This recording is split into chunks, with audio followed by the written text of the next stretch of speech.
تحت درجة حرارة فاقت 40.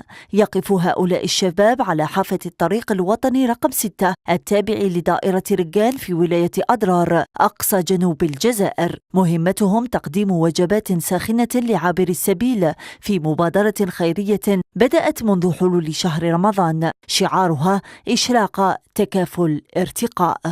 المبادرة كانت من طرف أعضاء الجمعية اللي هي إفطار الصائمين على الطريق الوطني رقم 6 أمام مقر الشركة. والحقيقة اللي زاد حفزنا على هذه المبادرة هو وقوع الموقع نتاع قصر النباح على أمام مقر الشركات وشركات فرع تطوير شمال ركان.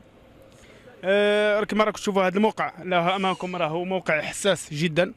احنا راه عندنا درنا هنايا مبادره تاع اطعام وبدلنا مبادره تاع كذلك شاي وتقديم خدمات، محطه تقديم خدمات شاي وما بارد والقهوه وكذلك. وقمنا بمجموعه من التنسيقات مع الجهات المعنيه ومع يعني مجموعه من الاطراف، وكلهم الحمد لله شجعونا على هذه المبادره ودعمونا ماديا ومعنويا في الحقيقة. المنظمون لهذه المبادرة ورغم المجهودات التي يبذلونها في سبيل الله إلا أنهم لم يفوتوا فرصة رفع انشغالاتهم للمسؤولين المحليين والمتمثلة في إنجاز مصلى وبيتا للوضوء.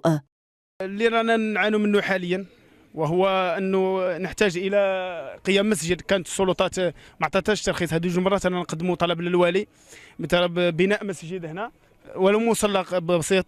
بإمكانات بسيطة تمكن شباب ركان في تنظيم مائدة إفطار جماعية وسط هذه المنطقة الصحراوية، إنجاز يستحق التشجيع سيما وأنه تزامن مع شهر رمضان.